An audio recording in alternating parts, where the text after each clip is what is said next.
The fading crimson light of 3 setting suns cast long shadows across the dense foliage of Proxima Centauri b. Dr. Wesley Tanaka adjusted his atmospheric mask and wiped sweat from his brow, carefully extracting samples from an iridescent blue fungus growing on the trunk of a massive tree. Its surface pulsed with bioluminescent patterns, seemingly responding to his touch. "Fascinating," he muttered, sealing the specimen in a container. "Potential neural response indicators in simple fungal structures. This could revolutionize our approach to neurological treatments." Wesley had been on this expedition for 3 months, cataloging the unique biology of PCB for the Interstellar Medical Research Initiative. The planet's diverse ecosystem contained compounds unlike anything in Earth's pharmacopoeia, potentially holding cures for diseases that had plagued humanity for centuries. He checked his oxygen levels, still 2 hours before returning to base camp. Enough time to investigate the strange ridge formation he'd spotted yesterday. Wesley trudged through the ankle-deep purple moss, its spores releasing a sweet scent with each step. The alien landscape never ceased to amaze him. Transparent winged insects that looked like flying crystals, plants that folded inward at the slightest vibration, and the perpetual dance of light from the triple star system overhead.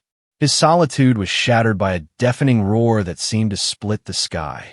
Wesley instinctively dropped to the ground as a blinding light streaked above the canopy, followed by the unmistakable sound of metal tearing through branches. The ground trembled beneath him as an impact shook the forest floor. What the hell? He clutched his sample case and ducked behind a massive trunk as debris rained down. His emergency protocol training kicked in. Maintain distance, report to command, await instructions. But then he heard it, a high-pitched, keening wail that transcended species. A sound of pain that needed no translation. Wesley hesitated, his comlink in hand. Standard procedure was clear. Unknown crash sites were potential biohazards or worse. But that sound. "Vase, this is Tanaka," he reported. "I've witnessed what appears to be a spacecraft crash approximately half a kilometer from my position. Proceeding to investigate for survivors. Send backup to my coordinates." The response came through with static. "Dr. Tanaka, maintain distance. Potential extraterrestrial contact protocols require." "There's someone hurt," he interrupted. "I can hear them. Medical ethics override. Will maintain biosafety measures." Wesley moved cautiously toward the crash site, guided by a plume of dark smoke rising through the canopy. The forest had been carved open, a jagged wound exposing the alien sky. At the center lay a vessel unlike any human design, sleek and almost organic in form, its silver-blue surface still shimmering despite the damage. As he approached, the wailing grew more distinct. Following the sound, Wesley circumnavigated the wreckage until he found a section torn open. Inside, pinned beneath a twisted panel, was a small figure. Not human. Definitely not human. The child, for it was clearly a juvenile of its species, had skin the color of twilight, a deep indigo violet that seemed to shimmer with an inner light. Its limbs were slender, almost delicate, with 6-fingered hands that clutched weakly at the debris pinning it down. The face was startlingly humanoid, with large, almond-shaped eyes that shimmered with a golden iris. A thin trickle of iridescent blue fluid leaked from a gash on its forehead. Wesley froze, his medical training battling with the sheer enormity of the moment. First contact with a wounded child. "Hello," he said softly, knowing words were likely useless, but hoping his tone might convey his intent. "I'm going to help you." The child's eyes widened, focused on him, and the keening stopped abruptly. A look of fear, unmistakable despite the alien features, crossed its face. Wesley moved slowly, placing his medical kit on the ground and raising his empty hands. "It's okay. I'm a doctor. I help people who are hurt."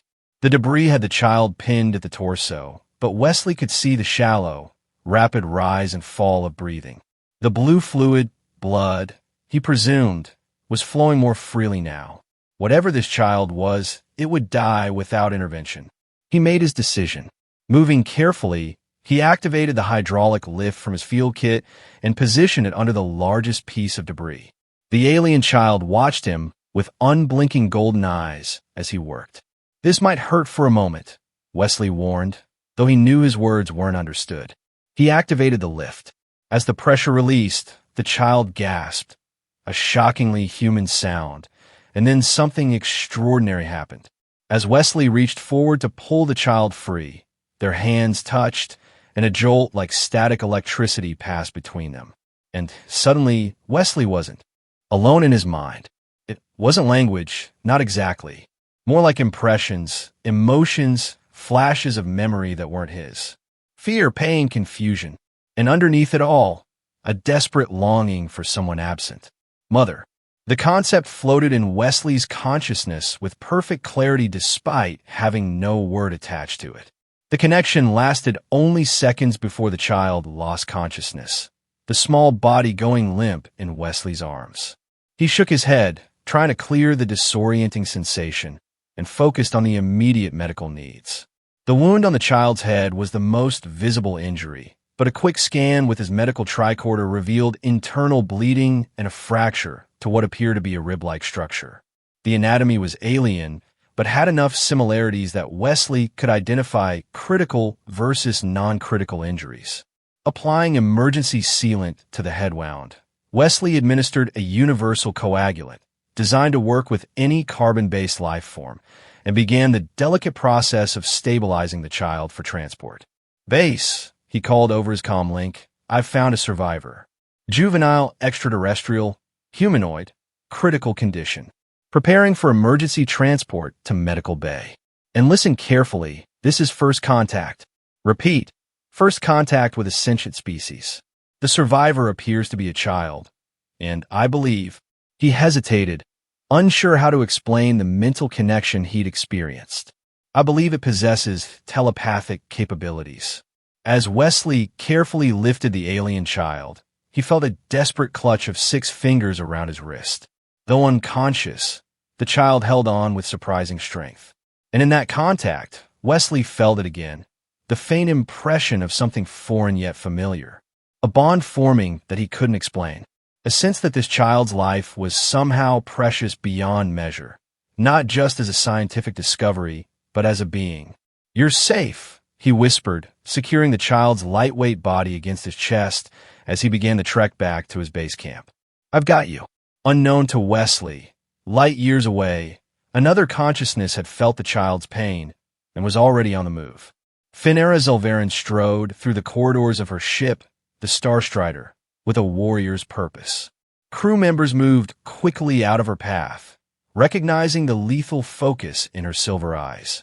Her indigo skin was marked with the luminescent patterns of her royal lineage, pulsing with barely controlled emotion. "Status," she demanded, entering the bridge. "The beacon is faint, but holding steady, Commander," her navigation officer reported. "We've triangulated Mira's position to the 3rd planet in the Proxima Centauri system." Finara's jaw tightened. "And Fax's forces?"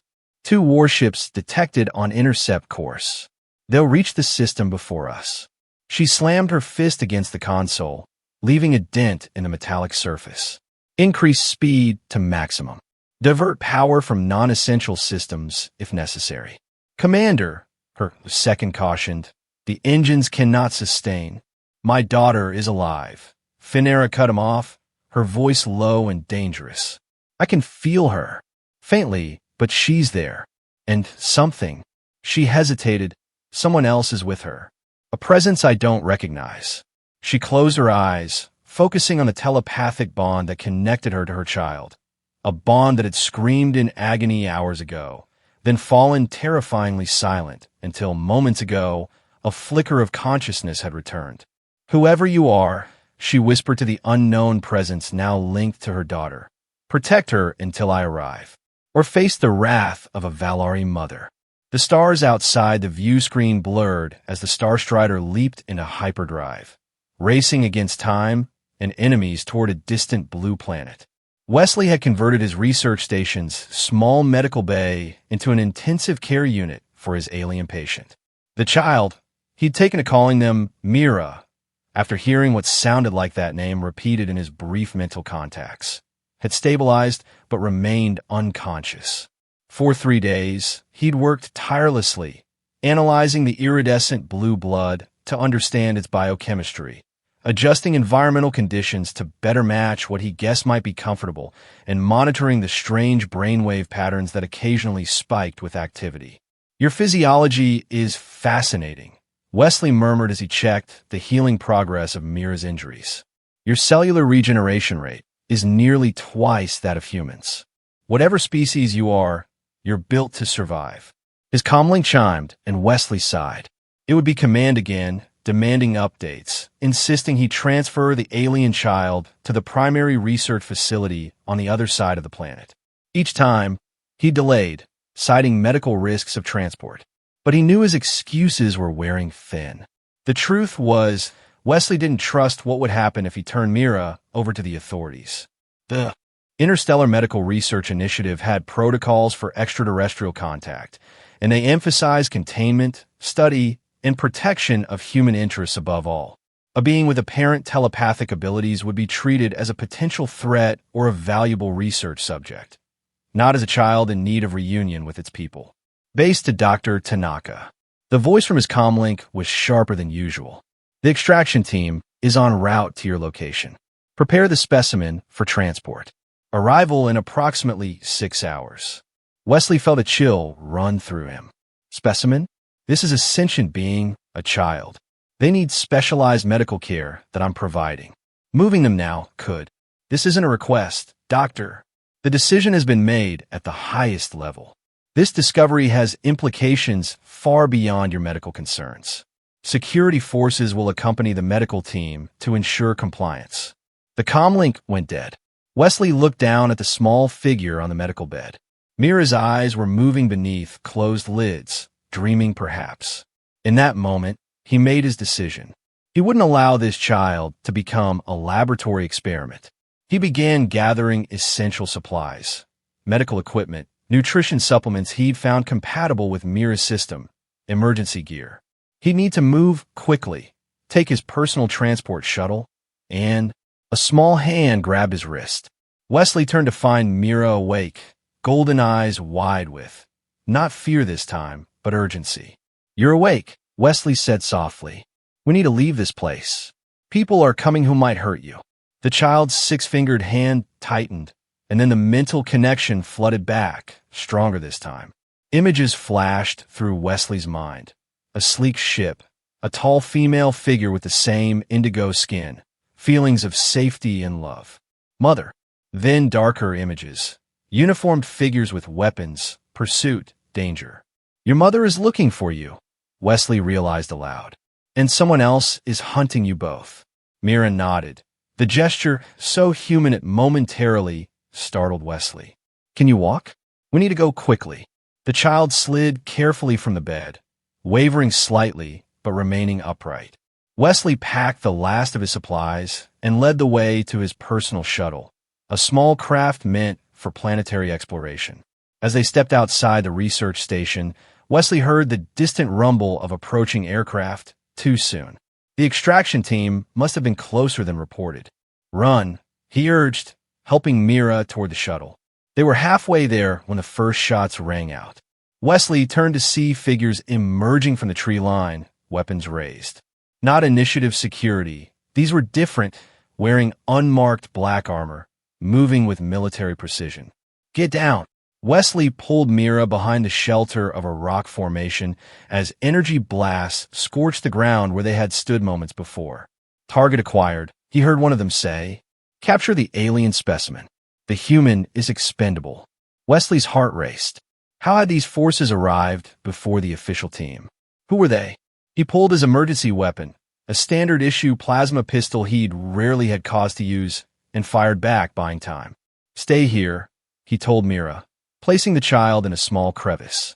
I'll draw their fire, then get to the shuttle. But as he moved to leave, Mira clutched his arm, eyes wide with panic. Another mental flash hit Wesley. A group of armored figures like these had attacked Mira's ship, forced it down, been responsible for the crash. They're the ones who hurt you, Wesley realized. They were hunting you all along. A blast hit the rock above them, sending fragments raining down. They were pinned, outgunned, with no clear path to escape. That's when a new sound cut through the chaos. The distinctive whine of another spacecraft. For a moment, Wesley thought it was the Initiative's extraction team, until he saw the sleek, silver-blue vessel descending rapidly from above. Its design matched the wreckage where he'd found Mira. The mercenaries redirected their fire toward the new arrival, but the ship's shields absorbed the energy blasts without effect. With surgical precision, it returned fire, forcing the attackers to scatter for cover. The vessel hovered above the clearing. Then a figure leaped from an opening 20 feet above the ground, landing within human grace. Tall and powerful, with the same indigo skin as Mira, but marked with luminescent patterns, she moved like liquid death, advanced weapons on each arm discharging with deadly accuracy. Mira let out a cry, vocalized, not mental, and the warrior's head snapped toward their position with instant recognition. Wesley found himself staring into silver eyes filled with equal parts fury and desperate hope. The warrior, Mira's mother, he realized, raised her weapon toward him. "Step away from my child," she commanded in accented but perfect English. Wesley slowly raised his hands. "I've been protecting her. She was injured in the crash. I'm a doctor." Before he could explain further, Mira burst from their hiding place, running toward her mother with a cry of joy. The reunion was brief but intense. The warrior, Finera, Wesley heard in his mind, dropping to one knee to embrace her child. But the moment was shattered by renewed weapons fire. The mercenaries had regrouped, and now they targeted mother and child with concentrated precision. Wesley acted on instinct, diving forward to push both Valari behind cover as energy blasts cut through the air where they'd been standing. One caught him across the shoulder, searing through his uniform and into flesh. He cried out, falling hard against the rocky ground. Through a haze of pain, Wesley saw Finara's expression change from suspicion to surprise. Mira was clutching both of them, one hand on her mother, one on Wesley's uninjured arm, and he felt the mental connection forming between all three. Impressions flowed between them. Finara's desperate search across star systems, her fear of losing her child, Mira's experience of the crash, the pain, and then Wesley's care. Wesley's determination to protect the child from those who would exploit her. "He saved me, Mother," came the clear thought, not in words but in meaning that transcended language. Finara's silver eyes widened. The telepathic link with a human? Impossible. Another barrage of fire interrupted the moment. One of the mercenaries had circled behind them. "My ship," Finera said aloud to Wesley. "We must reach it." Wesley nodded, clutching his injured shoulder. "Lead the way." Finera lifted Mira with one arm and fired her weapon with the other, creating a path through their attackers. Wesley followed, his medical pack clutched against his chest, firing his own pistol when necessary.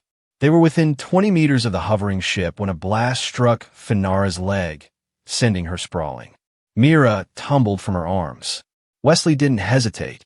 He scooped up the child and helped Finera to her feet, supporting her weight as they staggered toward the ship. "What?" Finera gasped through pain. "Ask me later," Wesley replied, firing behind them. "If we survive this." They reached the ship's gravity lift, the three of them rising into the entry hatch as mercenary fire tracked their ascent. The moment they were aboard, the vessel rocketed upward, breaking atmosphere within minutes. As emergency medical protocols engaged automatically for Finara's wound, Wesley collapsed into a seat, his own injury throbbing. Mira stood between them, one six-fingered hand on each, maintaining the bridge of communication. "You risked your life," Finera said, watching his robotic arms applied healing gel to her leg. "For an alien child." "Why?" Wesley met her silver gaze. "Because all life deserves protection. Because she's a child, regardless of species. Because—" He hesitated, then forged ahead. "Because when I touched her mind, I felt something I can't explain. A connection, almost like she was family," Finera finished softly. The Valari telepathic bond. It forms between parent and child, between mates, between our closest kin. Never, in our entire history, has it formed with another species. Her expression was unreadable. It should be impossible. Well, Wesley gestured to the three of them, linked by Mira's touch. Apparently not. A klaxon interrupted them, and Finara's attention snapped to a holographic display. Thax's warships. They've entered the system. She looked grim. We cannot outrun them, not with engine damage from atmospheric fire. Who are they? Why are they hunting you? Finara's luminescent markings pulsed with emotion. Because my daughter represents everything Thax fears, the future of our race. Mira carries a rare genetic variation. Most Valari are telepathically linked only to family. But those with Mira's genetics can forge connections with many minds, even across species, as you've experienced. She stroked her daughter's head tenderly. Thax leads our military council. He believes Mira's abilities would lead to the dilution of our genetic purity to vulnerability. He wants to either control her power or eliminate it. Wesley understood the implications immediately. A child who could build bridges between species instead of walls. That's threatening to those in power. We must reach the neutral station at Barnard Star, Finara said, studying the navigation systems. There's a medical research facility there, run by a collective of species. We might find sanctuary while we repair our ship. I know someone there, Wesley offered. Dr. Ilana Cato. We studied together on Earth. If anyone will help us, it's her. Finara nodded, making the course adjustment. Then we make for Barnard Star, and hope we reach it before Thax's forces intercept us. As the ship accelerated away from Proxima Centauri, Mira finally relaxed her grip on both. Adults. The telepathic connection faded, but didn't disappear entirely. A faint awareness remained, like knowing someone was in the next room, even without seeing them. Wesley looked out at the stars, streaking past. 24 hours ago, he'd been a planetary biologist collecting samples. Now he was a fugitive aboard an alien vessel, with security forces from two species hunting them. Yet somehow, as he watched Finara gently tend to her sleeping daughter, it felt strangely right, as if he'd found a purpose greater than any research project, protecting a child who might someday build understanding between worlds. The Starstrider limped into Barnard Star Research Station with failing shields and a warship in pursuit. Only the neutral station's defense grid prevented immediate capture, forcing Thax's vessel to maintain distance while demanding the station surrender the fugitives. Political asylum. Finara stated firmly to the station's Security Council, standing proud despite her bandaged leg. Under Article 7 of the Interstellar Neutrality Compact, Wesley stood beside her, Mira between them. His wounded shoulder had been properly treated in the station's medical bay by Dr. Ilana Cato, who now also addressed the council. The child has committed no crime, Dr. Cato emphasized. Her only offense is a genetic variation. To surrender her would violate our ethical principles. The council, comprised of representatives from 6 different species, seemed divided. The human representative, Ambassador Chun, looked particularly troubled. We have demands from both the Earth Interstellar Initiative and the Valari Military Council, she noted. Both claim jurisdiction over the child for different reasons. One cites research interests, the other military necessity. Research interests? Wesley couldn't contain his outrage. They want to study her like a laboratory specimen. And Thax would weaponize her abilities, Finara added, her markings pulsing with anger. Or eliminate them, and her, entirely.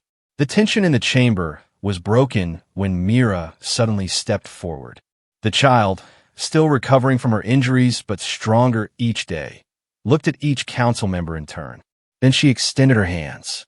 She wants to show you, Wesley explained, understanding the child's intent through their lingering connection. To help you understand. Reluctantly, the council members agreed to join hands with the child. What followed was extraordinary, a ripple of expressions across alien faces as Mira gently touched their minds, sharing not words but pure emotional truth. Her fear, her mother's love, Wesley's compassion, and most importantly, her own desire to simply exist in peace. When the connection ended, there was silence. Then the Arcturian representative, a being of living crystal, spoke in a resonant tone. The child speaks truth without words. This is a rare gift indeed. As the council deliberated privately, Wesley, Finera, and Mira waited in an observation lounge overlooking the vast space dock. Thax's warship loomed visible through the massive windows, a constant threat. If they rule against us, Finera said quietly, I will fight to my last breath. Wesley nodded.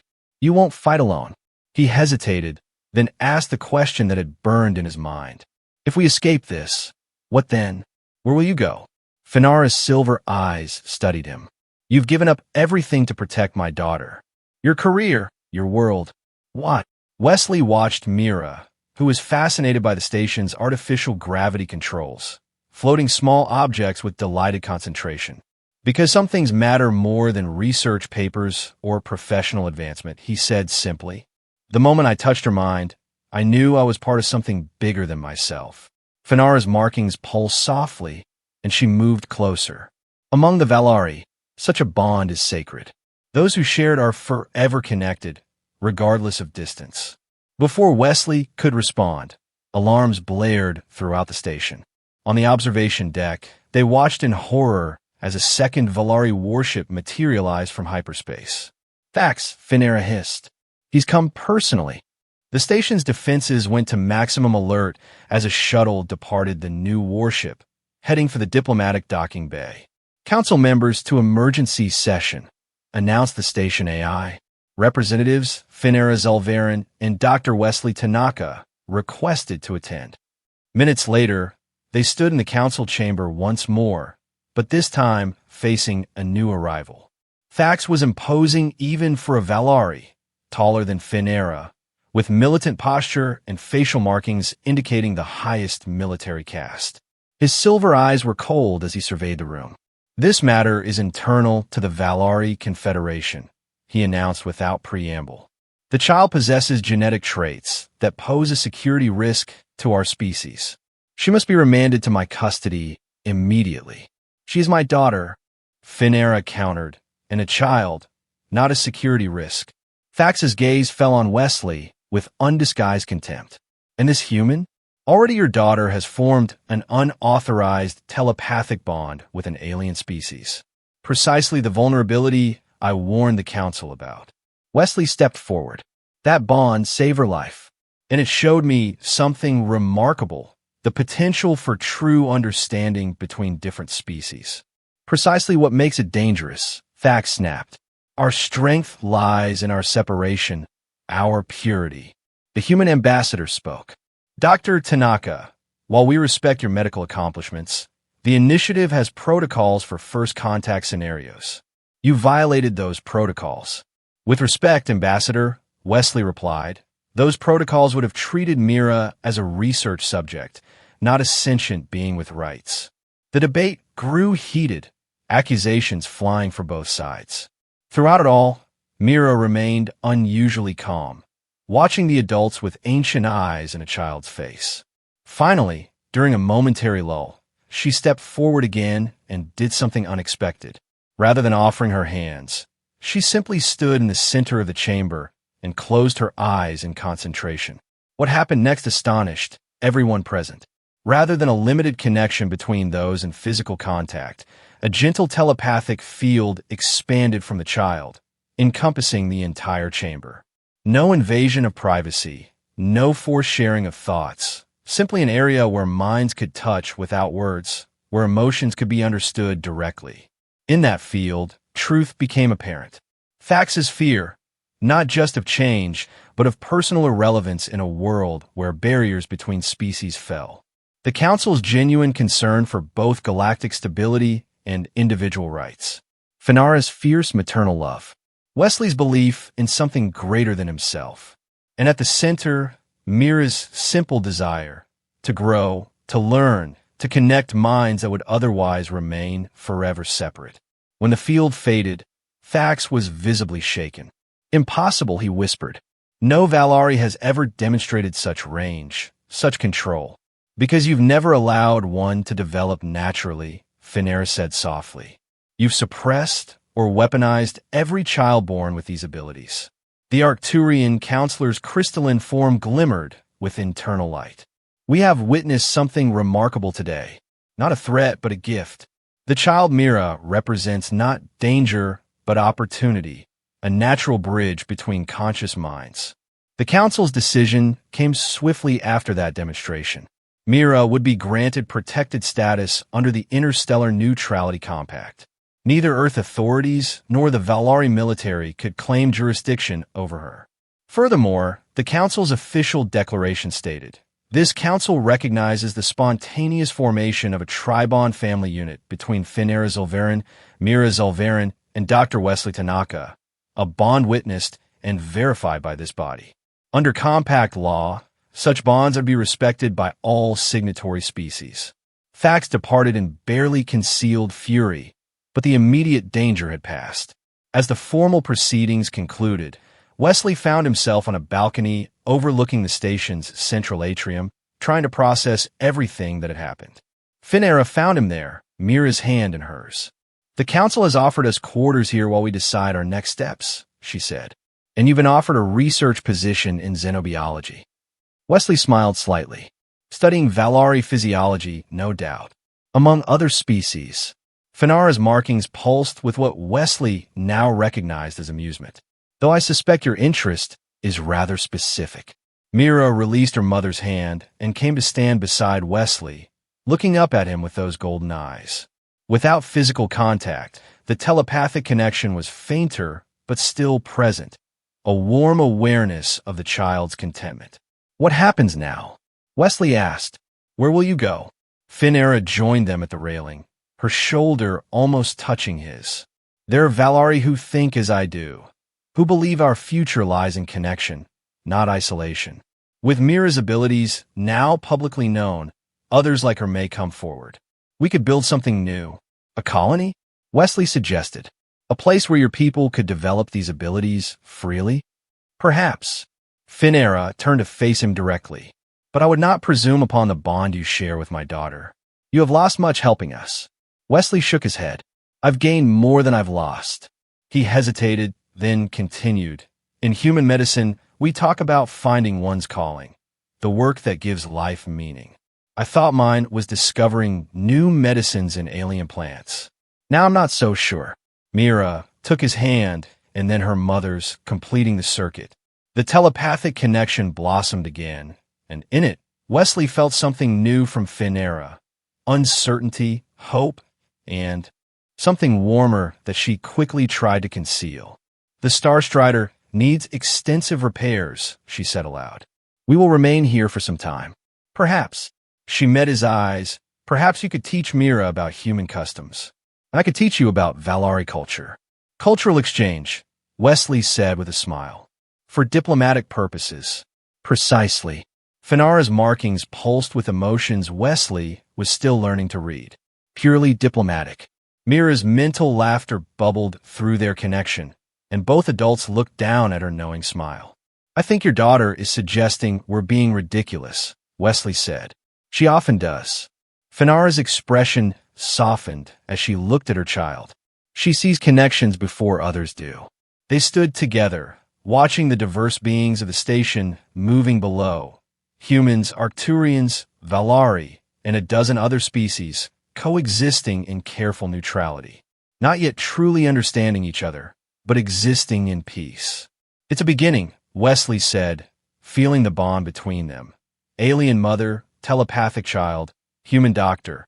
A small bridge across the vastness of space and difference. Mira squeezed their hands, and through their connection came a simple image. Stars, countless and bright, with strands of light connecting them. Separate but part of the same cosmos. "Yes," Finera agreed, her voice gentle. "A beginning." As days cycled to night on the station, the three remained together, their unlikely family a testament to what could be possible. A future where understanding crossed the boundaries of worlds, species, and stars.